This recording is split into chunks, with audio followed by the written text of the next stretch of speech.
Quem na sua Bíblia, está com a Bíblia aberta aí? Quem na sua Bíblia, no lugar de azieira, tem terebinto?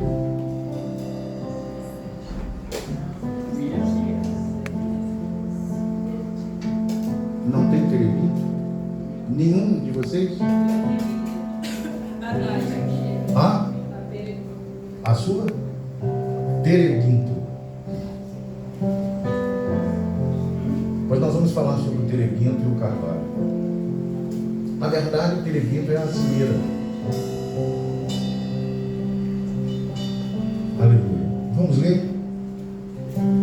Isaías 6,13 diz: mas se ainda ficar nela a 10ª parte, tornará a ser consumida como o terebinto e como o carvalho, os quais, depois de derrubados, ainda fica o toco. A santa semente é o seu toco. Você vê que a minha tradução é totalmente diferente daquela que está lá, né? Mas vamos ler a que está lá também. Mas se ainda a 10ª parte dela ficar, tornará a ser pastada, né? Como o carvalho e como a azieira ou o terebinto, que depois de se desfolharem, ainda ficam firmes. Assim a santa semente será a firmeza dela. Eu gosto da minha tradução, viu, Jean? Essa tradução a gente vai ter que mexer nela. A Almeida reduzida está como... A que está aí é revista corrigida. Carvalho. É tradicional. Sim, mas tem carvalho também. Carvalho. Mas está escrito carvalho lá, filho. Não, na minha está no terebinto. Terebinto. Isso aí. Mas vamos mexer nessa tradução. E na outra está como assim. Vamos lá. Primeiro eu gostaria de falar um pouquinho para vocês sobre Isaías. Um livro que foi escrito há 768 anos antes de Cristo. Um profeta meio doidão. Se você analisar bem do primeiro capítulo até o 6º capítulo, esse profeta ele andou no mundão. Veja que o chamado dele foi lá no capítulo 6. Mas alguns teólogos dizem que ele passou por uma situação até o capítulo 6, ele vivia no mundão.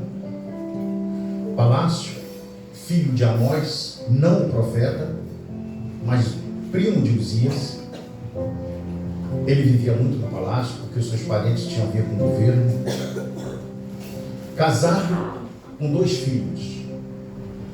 O nome da mulher dele não fala. Mas a Bíblia, quando fala da mulher dele, diz a profetisa. E quando ele diz a profetisa, ele vai dizer exatamente que essa mulher era uma profetisa verdadeira, forte. É daquelas mulheres que Deus usava muito. E teve 2 filhos, com nomes completamente difícil de falar, mas com alguns significados. Um profeta que morreu desacreditado, com 92 anos de idade. Desacreditado por quê, irmã Fátima? Desacreditado porque ele foi um profeta que disse que uma virgem conceberá. Ele morreu e a virgem não concebeu. Mas ele era messiânico, falava de Maria. Ele era um profeta que falava de Jesus. Então, veja bem, muitas das vezes os profetas são desacreditados por aquilo que dizem. Mas é importante entender que isso tem tempo. As profecias têm tempo para acontecer. E aí, ele teve essas dificuldades. A divisão do livro de Isaías, ela tem 2 divisões. Ela vai do capítulo 1 até o 39, onde ele vai falar de juízo, de justiça, de punição contra o pecado. E do 39, do 40 ao 66, é a restauração. Ele fala sobre promessas e sobre bênçãos de pós o arrependimento. Então, se você arrependeu-se, se você deixou o seu pecado, ele vai dizer para você em várias das suas profecias que Deus tem algo muito bom para você. Foi martirizado, tá? foi morto, martirizado por Manassés, filho de Ezequias, cerrado ao meio, vivo. A Bíblia não vai falar dele assim, mas você vai pesquisar e você vai ver a tradição falar sobre ele. Tem um livro apócrifo, escrito há 100 anos depois de Cristo, que conta o martírio de Isaías. O maior livro da Bíblia. Profeta maior, não porque era diferente dos profetas menores, mas ele era o profeta maior porque o ministério dele foi muito longo. Acredita-se que o ministério dele durou quase 60 anos. Esse foi o Isaías. A visão de Isaías, pastor, era uma visão meia... Como é que eu vou dizer para você assim? Vou tentar passar para você, meia fantasiosa. Ele conseguia ver as coisas da natureza e trazer essas coisas da natureza para aquilo que Deus falava para ele, e trazia isso para o povo. E também traz para os nossos dias. Exemplo dessa palavra aí sobre Terebinto e Carvalho, quando ele vai fazer uma comparação da vida do homem, da situação que nós vivemos, em comparação com o Terebinto e com o Carvalho. Isaías, um grande homem de Deus, que se predispôs a servir o Senhor, porque é feito um chamado. E ele diz: eis-me aqui, envia-me a mim. E nesse momento que é um chamado, ele, como Alessandro, como aquele casal de sexta-feira, eles imediatamente aceitam a oportunidade de voltar para a casa do mestre e aceitar Jesus. E ele dali para frente começa a uma vida totalmente diferente. E aí, quando nós falamos do terebinto, ela é uma árvore, irmãos, de 10 metros de altura. É uma árvore que ela demora a apodrecer. De todas as árvores, ela é a que mais demora a apodrecer. É dura, resistente. Diz a história que a primeira roda que foi feita em madeira foi feita com o terebinto, ou a azigueira. É uma árvore que seus olhos, ela tem um óleo, porque quanto mais casca você arranca dela, ela solta um óleo, e esse óleo é antibiótico. Essa árvore cura muitas enfermidades. Ela solta um perfume assim, bem forte. Cada casca que você vai arrancando do terebinto, ele vai exalando um perfume maravilhoso. Também é uma madeira de pegar fogo fácil. Então era muito usado nas fogueiras. E era também usado para fazer carvão. Até porque quando ela fazia carvão e que colocava brasa nesse carvão, ele durava muito e demorava a apagar. Além de ser dura, ela era resistente. Então, por exemplo, eles faziam bancos para que ele durasse muito tempo, e era feito com terebinto, né? Dizem que ele era como é que eu vou dizer aqui? Ajudava na fertilidade. Pessoas faziam pingentes de terebinto e colocavam nas suas roupas ou nos seus colares para usar, porque ajudava muito na fertilidade das pessoas. O terebinto, vamos falar do carvalho. O carvalho tem uma diferença do terebinto, mas eles são um pouco parecidos. Eles são muito parecidos, mas ele tem algumas diferenças. Porque o carvalho, ele dura muito. É uma madeira longa, de vida. Ele tem uma capacidade de resistir à tempestade. E a cada 1 centímetro que ele cresce para cima, 6 centímetros crescem para baixo. Quando ele diz ali, ó, ainda fica o toco, assim a santa semente é o seu toco, é porque e ele vai dizer lá também que se cortar ela 10 vezes, se sair cortando o terebinto e o carvalho, e cortar e for arrancar até o chão, ele vai nascer de novo. Porque a profundidade da sua raiz é tão grande que a santa semente é o seu topo. Então, não existe ventania nem tempestade para o terebinto, para o carvalho. A tempestade vem, e outra coisa interessante do carvalho é que você já viu falar do carvalho velho? Eu já ouvi falar muito em cima, o carvalho velho, olha isso, esse velho carvalho. Eu vi isso muito em filme, eu vi muito isso quando a gente viaja. E o carvalho, ele é velho. Quanto mais velho ele for, mais forte ele fica. Agora, o que é legal no carvalho é que ele é todo, como é que eu vou dizer, machucado, né? O carvalho, ele é todo deformado. Ele se deforma todo. Luzia, como é que você sabe que o carvalho é velho? Quando ele é todo deformado. Aí tu já sabe que o carvalho é velho. Quando você olha para o carvalho e observa que ele é todo deformado, pode ter certeza que ele tem idade. Porque ele é o tipo da planta, da árvore, que ele vai se deformando com a tempestade, com o vento, com as chuvas. E ele não cai. Não adianta que carvalho e terebinto não caem com tempestade, porque ele tem raiz funda. Muito bem. Diz-se que entre as árvores, que o orgulho do carvalho é essa deformação que ele tem.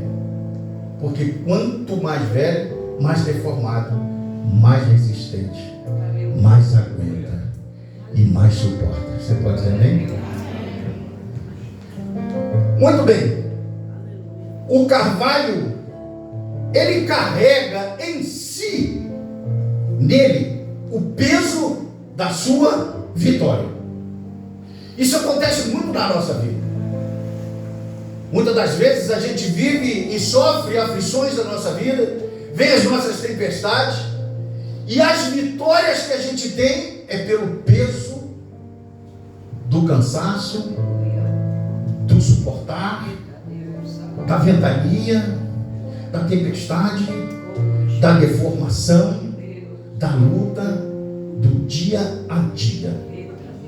Vitória que não deixa marca não é vitória. Entenda isso. Se você tem uma vitória e essa vitória na sua vida não deixou marca, não é vitória. Porque toda marca, toda vitória, ela deixa uma marca. Agora, vamos pegar algumas coisas interessantes disso aqui. Porque as folhas do terebinto e as folhas do carvalho, você pode pesquisar enquanto eu falo, não tem problema, ela é marcescente. Vou repetir: marcescente. O que é isso? É um órgão que vai murchando. É um órgão que vai murchando. Folhas que morrem no outono e só caem na primavera. Veja bem. A diferença do terebinto e do carvalho para as outras plantas é que as outras plantas, quando começa o inverno, as folhas caem. Já no outono já está tudo sujo.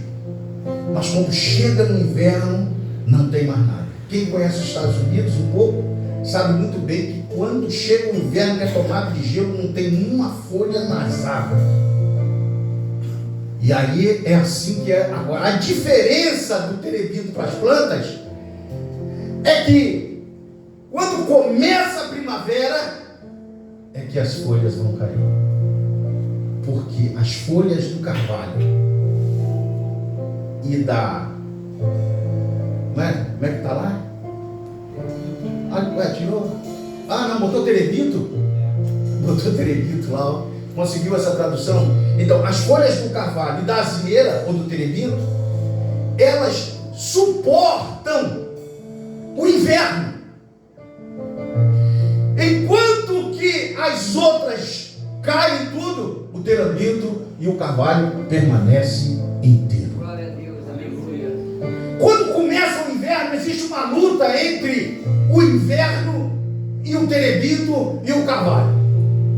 E o terebito fala: e aí, carvalho, tá firme aí? Eu tô firme aqui. E você? Eu também tô firme aqui. E o inverno vem forte, vem terrível, vem grande, mas as folhas não caem, as folhas permanecem firmes, as folhas têm estrutura. E aí, terebito, tá tudo bem? Tô bem aqui. E você? Eu tô bem ali. Por quê? Porque o inverno tem hora para começar e tem hora para terminar. Inverno tem dia que começa e tem dia que termina. E eles ficam contando o tempo para que o inverno passe, para que chegue a primavera. Como é que estão as outras? Terebito, está na luta, está difícil, o vento está forte, o frio está imenso, mas e as folhas? Estão firmes, não caem. Glória a Deus. E aí, carvalho, como é que você está? Eu estou todo torto. Dói a junta, dói a musculatura, dói o corpo todo, mas eu estou ficado da rocha.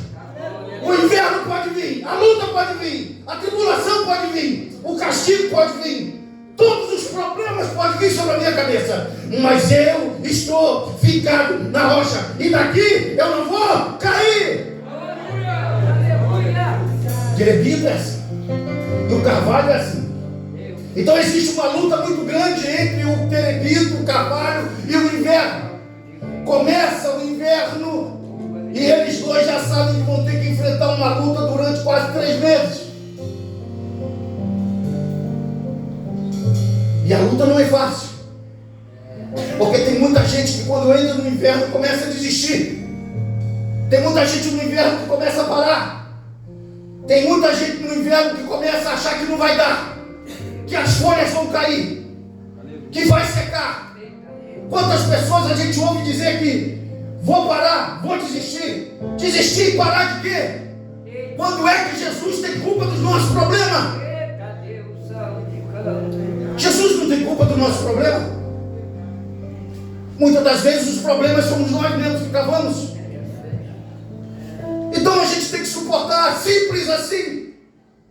A Bíblia diz que só os vencedores, só aqueles que passam pela porta estreita que vão entrar nas mansões, e as mansões estão lá esperando por você, e você precisa passar o inverno, porque a primavera já tem data para começar. Aleluia!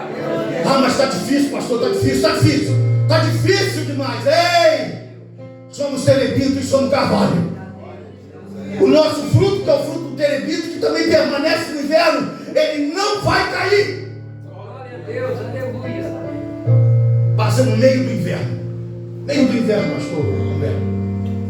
E aí, terebito, como é que você está? Estou firme. E você, carvalho? Também estou. Já se é a metade. A luta está grande, mas nós vamos vencer. Porque a vantagem do terebito e do carvalho é que eles suportam o inverno. Mas vocês têm que saber o que vai acontecer com eles na primavera. A primavera para eles é uma renovação de vida com perda de folhas. Mas no inverno eles não cedem. Irmãos, muitas das vezes o inverno bate na porta da gente. Parte com enfermidade, parte em relacionamento, parte em emprego, desemprego, lutas, patrão pegando no pé da gente. Muitas coisas acontecendo que o governo já não ajuda, está tudo difícil. As previsões são péssimas. Hoje eu tive a notícia de que o Açaí vai fechar todas as lojas. Muitos desempregados, já fechou as lojas do Nordeste. Muito desemprego. E aí, o inverno bate na porta da gente. E fica difícil de arrumar um emprego. Fica difícil de comer a tal da carne. Fica difícil de sobreviver. As nossas expectativas para o futuro são zero. Porque a gente não sabe o que vai acontecer amanhã. A gente não sabe qual é a luta que vai ter amanhã.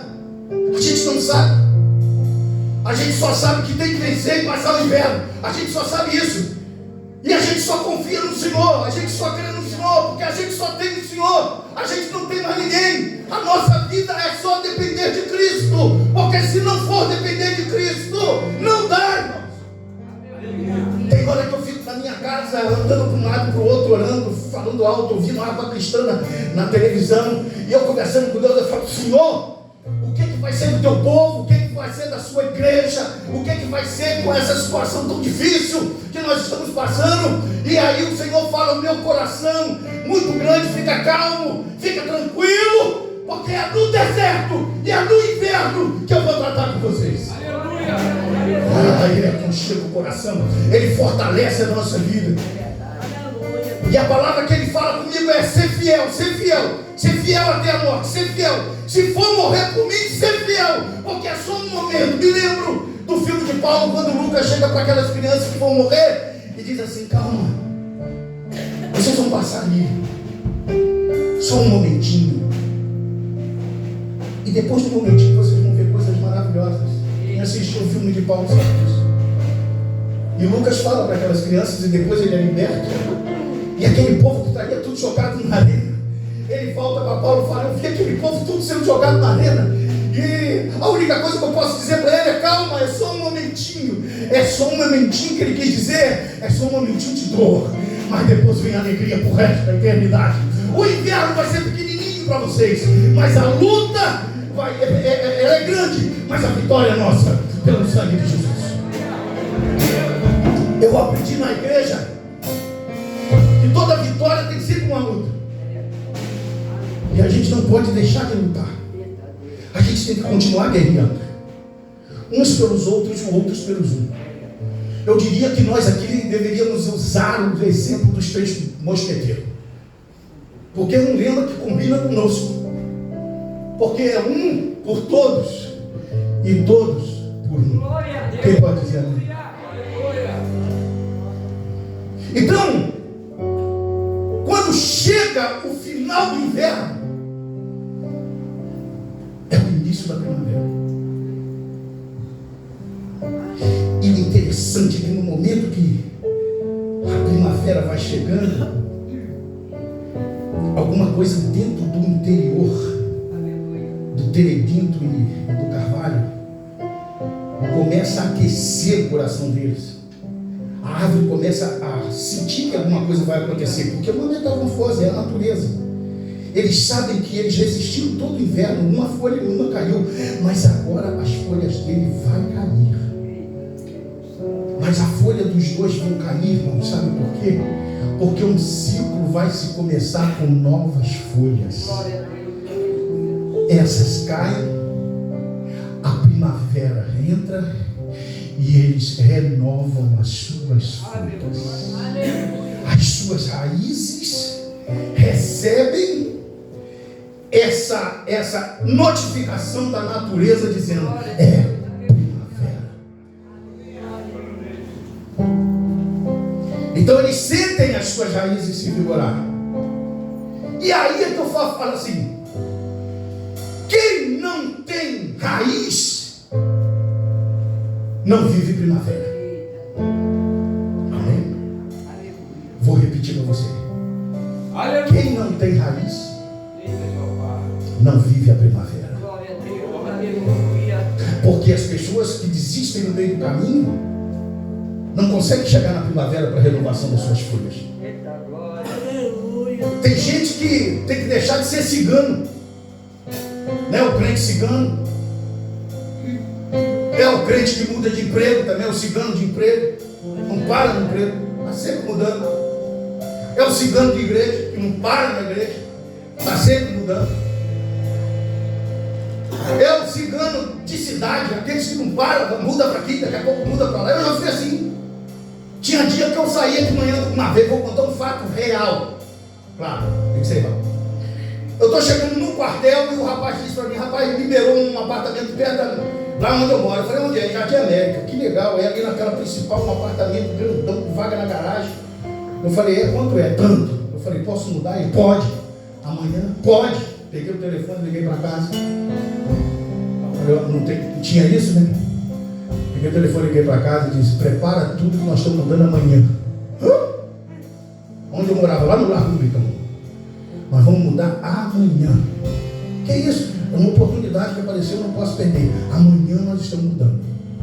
E aí, quando eu chegava em casa, as caixas já estavam meio pronto, meio tudo, e monta tudo, e bola tudo e tal. E daqui a pouco, à tardezinha, eu pedi já licença no quartel no dia seguinte, no outro dia. E aí já estava mudando, já estava morando lá em Jardim América. E as coisas são assim. Eu sempre fui assim. Mas não é bom.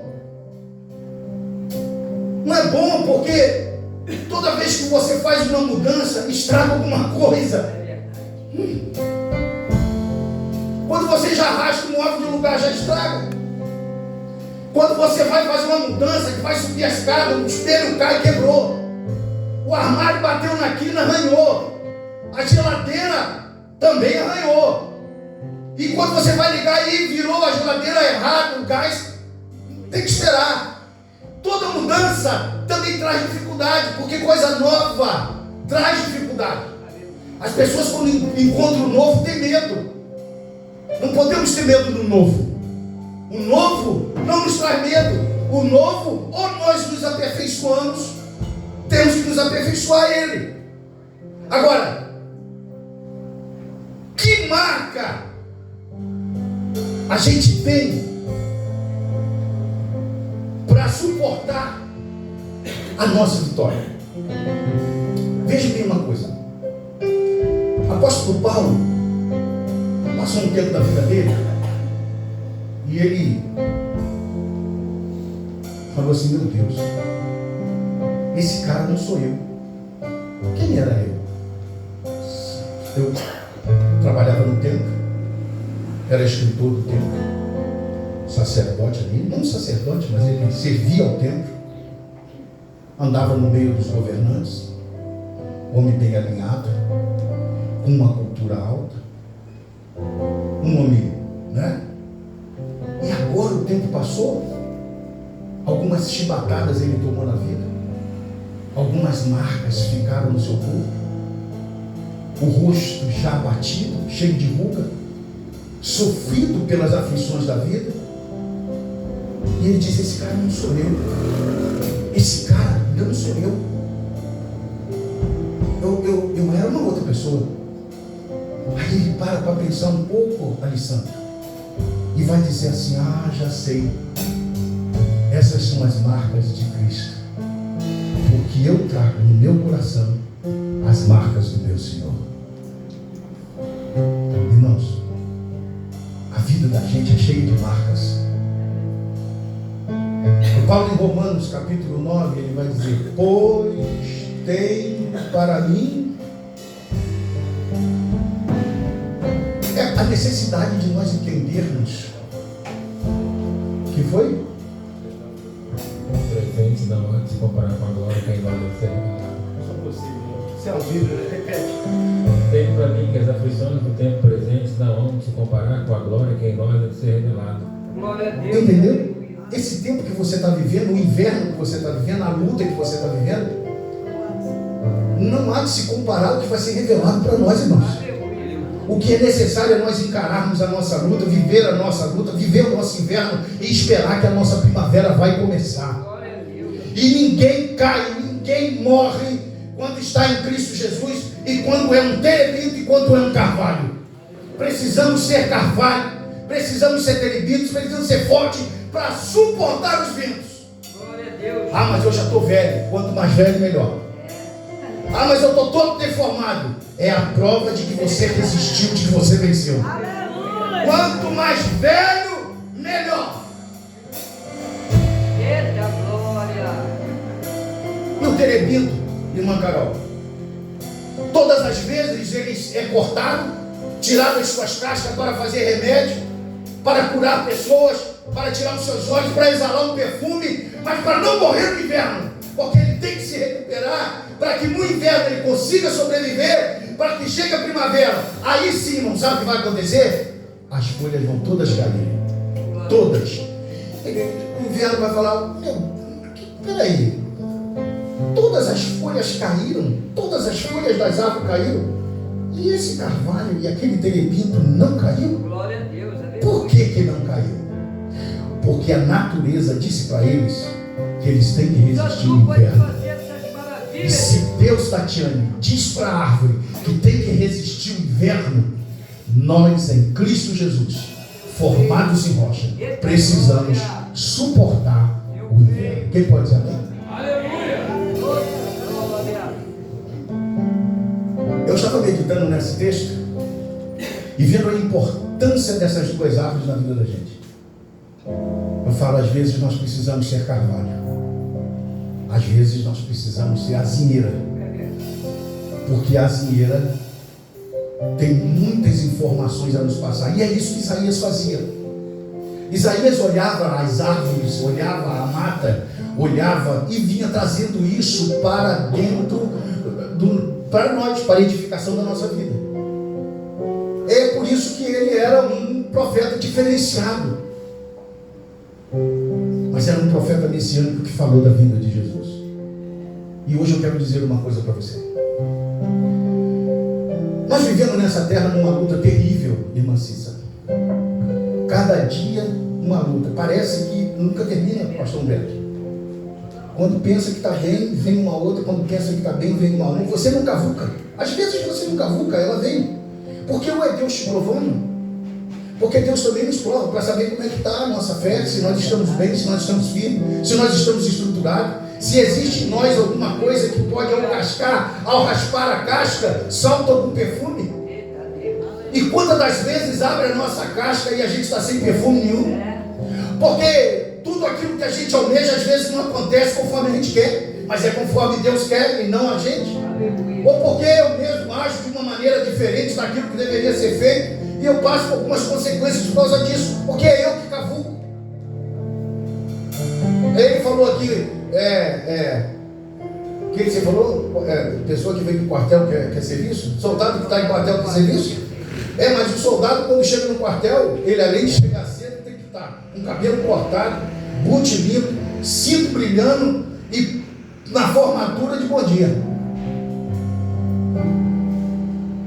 Não é só estar no quartel, porque quem está no quartel não tem que fazer alguma coisa a mais. Irmãos, a porta vai se fechar. Eu gostaria que vocês ainda entendessem o seguinte: o Calvário ainda está de braços abertos. Glória a Deus, aleluia. Sei que todos aqui são crentes. O Calvário está de portas abertas. Ainda dá tempo de entrar por ele. Ainda dá tempo de você se tornar um terebinto, um carvalho para viver o próximo inverno que vai vir aí na frente. Deixa eu dizer uma coisa para vocês. Eu acho que eu postei esses dias, vocês viram. Dizem, não sei, diz que, não sei, que esse inverno vai ser um dos invernos mais frios que tem. Aí tem um sistema científico aí, eu postei para vocês viram, né? Diz que vai ser o mais frio que tem. E pelo andar da carruagem está indo por ele mesmo. Eu acredito que a gente vai ter que sobreviver. Agora eu pergunto, responda comigo. Ou então repete comigo: a minha folha não vai cair. Não vai cair.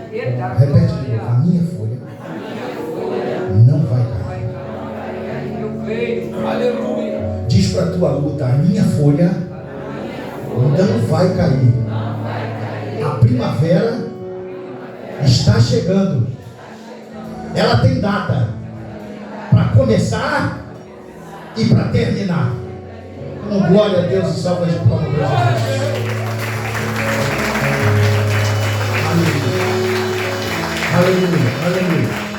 A nossa primavera tem hora para começar. Vamos entrar no nosso inverno. Mantenham as suas folhas firmes. Fortaleçam as suas raízes. Fica tranquilo, porque se cortarem vocês, Glória a Deus. em 10 pedaços. Olha lá. Mas se ainda ficar a 10ª parte dela, Oh, isso. só um pedacinho, corta ela toda, mas ficou um pedacinho. Assim a santa semente Glória é o a seu Deus. toco. Aleluia. Ei, por mais que te cortem, você vai brotar de novo. Eu creio. Você pode dizer por isso? Amém. Mas quem me corta? A vida, o vento, a tempestade, as lutas. Às vezes dentro de casa, às vezes no trabalho, aquela pessoa que espizia a vida da gente. Às vezes o próprio Satanás, que entra no meio de algum negócio para vir atrapalhar. Às vezes o marido, às vezes a esposa, às vezes os filhos que estão desgovernados nas drogas, às vezes o emprego não tem, a despensa está vazia, a luta está grande. Às vezes, como o nosso amigo Alessandro, que pelo menos esse inverno ele não vai passar na rua. Aleluia. Você pode dizer amém por ele? É isso aí. Que Deus abençoe a vida de vocês. Aqui tem terebinto e aqui tem carvalho. Glória a Deus. Aleluia. Não deixa a planta cair. Você pode dizer amém? Amém. Que Deus abençoe a todos em nome de Jesus. Vamos ficar de pé. Pode. Precisamos entender a importância dessas duas árvores na vida da gente. Pastor William,